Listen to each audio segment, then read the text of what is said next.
I don't think it's controversial to say that the cost of living has been rapidly increasing over the last several years. With stagnant wages and widespread inflation, our dollar doesn't go as far as it used to. And as consumers, we all want to get a good deal no matter what the product. Video games are a great source of entertainment, and in my opinion, offers excellent value for money on a cost per hour basis compared to other hobbies. Over the decades, there has been an inexorable trend towards bigger and longer games. Some developers do it well by focusing on adding meaningful tasks that keep you engaged, while others try to bloat the hour count by providing vapid fetch quests all over an expansive yet boring world map. What I have for you today is a list of video games. Big high quality video games that will each take you around 100 or more hours to unlock the Platinum Trophy. I'll explain what makes them special, and we'll also go over some of the noteworthy trophies. Pillage him!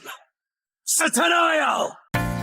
At number 1 we have Persona 5 Royal. Developed by P Studio and released in 2019, the first thing you will notice is the fact that this game is brimming with style. The menus and user interface are super stylish and still look incredible by today's standards. In Persona 5, you take control of Joker, a high school student who spends his days going to classes and participating in regular teenage activities. It is very much a high school life sim in this regard, but by night you get to lead a vigilante group who invades the minds of criminals in order to change their hearts. And you do this by dungeon crawling through well-designed, handcrafted palaces and stealing the ruler's treasure. The gameplay features turn-based combat, and in Japanese fashion, enemies have elemental weaknesses, and you and your party can summon personas to fight your battles. In conjunction with addictive combat, you are also treated to hours of nicely done anime cutscenes. The story is incredibly engaging, and you're rewarded with the characters you meet and relationships you build along the way.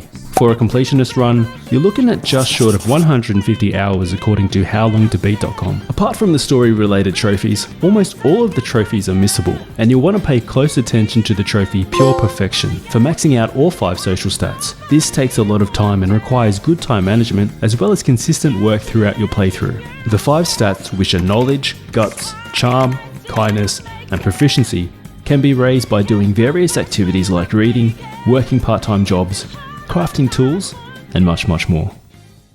Best hope you're a better writer than you are a liar. Number 2 is The Witcher 3 Wild Hunt. Released in 2015 and ultimately winning Game of the Year, The Witcher 3 is the game that really thrusted Polish developer CD Projekt into the public consciousness as a studio we should all be paying close attention to. The game takes place in a fictional open fantasy world based on Slavic folklore, and we get to control the legendary monster slayer, Geralt of Rivia. The narrative is rich, emotional, and full of tough moral choices. Every decision feels like it matters, not just cosmetically, but in how the world and characters react. Plus, the writing is top tier, full of nuance and mature themes. Some of the side quests in The Witcher 3 are better than the main quests in most other games. They're well written, surprising, and often emotionally resonant. I know who you are. Believe I also know why you've come. We'll talk inside.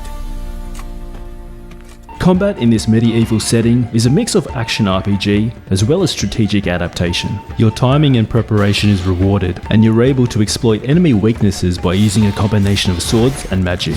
And do I need to talk about the minigame Gwent? Okay, I will. Gwent is the addictive collectible card game that occupied many hours of my time. It is played by all sorts of NPCs, from peasants to nobles to key story characters. It involves strategy where players compete in best of 3 rounds to control the battlefield using unit cards, special abilities, and faction bonuses. Each card has a strength value, and the goal is to outscore your opponent while carefully managing a limited hand across all rounds. It was so popular that CD Projekt Red spun it off into its own standalone online game. In some cases, you may want to lose a battle in order to win the war. The platinum for The Witcher 3 Wild Hunt will take you between 100 to 130 hours and is considered to be difficult, with the toughest trophy being Walk the Path, a gold trophy for completing the game on Deathmarch difficulty, which gives enemies plus 80% health and plus 230% damage. I'm afraid I won't serve tea, but make yourself at home. Number 3 is Nioh 2. This action role-playing game came out in 2020, and it was developed by Team Ninja and published by Koei Tecmo for PlayStation 4. Set in 16th century Japan, what makes Nioh 2 so good is that it blends fast-paced, deeply rewarding combat with a rich and atmospheric setting and offers one of the most satisfying combat loops out there. Each weapon type feels unique, from dual swords to tonfas, and mastering them is super satisfying. And furthermore, the game features stance switching. High, mid and low stances gives every weapon 3 totally different movesets, which adds more depth than most games can offer. Nioh 2 is hard as balls, but at the same time it also feels fair. Every death is an opportunity to learn something new, and when you finally take down that boss that's been absolutely owning you, the dopamine rush is exhilarating. According to PowerPix, you're looking at up to 200 hours of work for this platy, although your mileage may vary based on skill and patch changes. There are 56 trophies in total on the list. Notably, you will need to find all 27 hot springs for the Spire Lover trophy, as well as earning 120,000 proficiency points on each of the 11 weapon types. Proficiency is basically a stat that tracks how much XP you've earned with a specific weapon.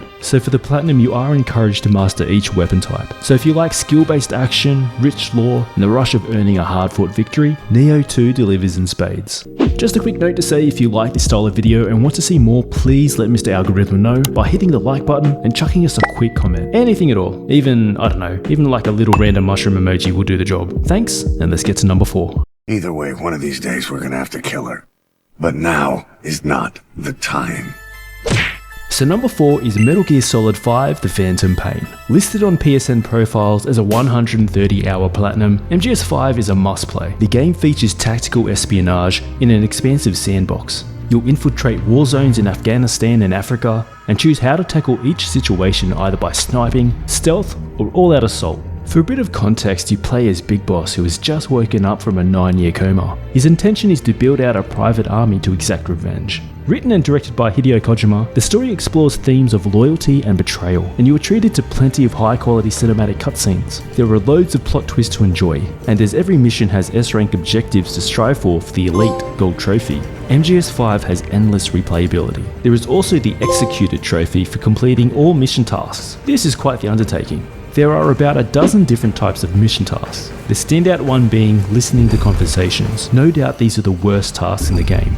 For this, you have to eavesdrop on every line of dialogue between enemy soldiers throughout that mission. Van nukes. Jy's... Dis wat ons doen. Natuurlijk is die verspreiding van kernwapens 'n kopsie. If you are spotted, you'll annoyingly have to replay the level all over again. MGS5 is 10 years old but holds a 93 on Metacritic. It received universal acclaim and is still regarded as one of the greatest stealth titles of all time. I do not deal in hypotheticals, boy. Each realm has its host of unenviable problems. You're not missing much. Number 5 is Hades, one of my personal favourite games of all time. Released in 2020 by developer Supergiant, this was the first time a roguelike ARPG really got its hooks in me. Everything from the stylish art style and super crispy sound effects.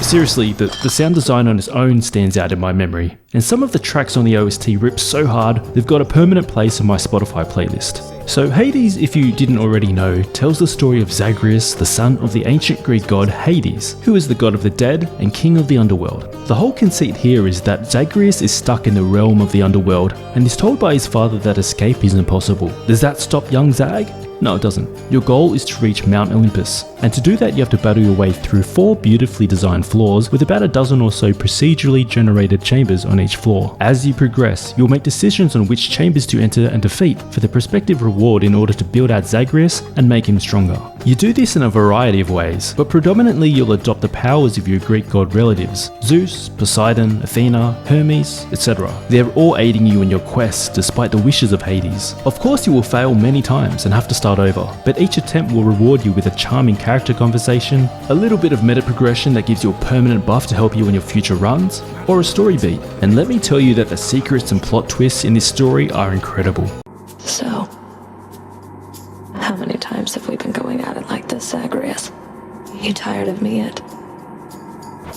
We're both immortals, Meg. We'll be seeing plenty of each other for a while yet.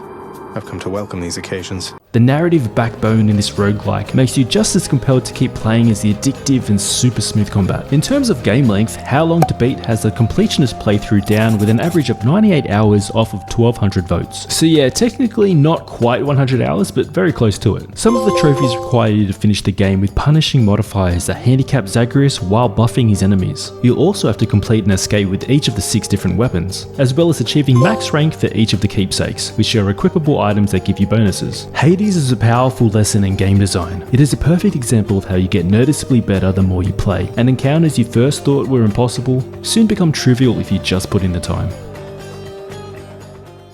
There's a price on my head in 2 states, my friend. Like you, I've been running for as long as I can remember.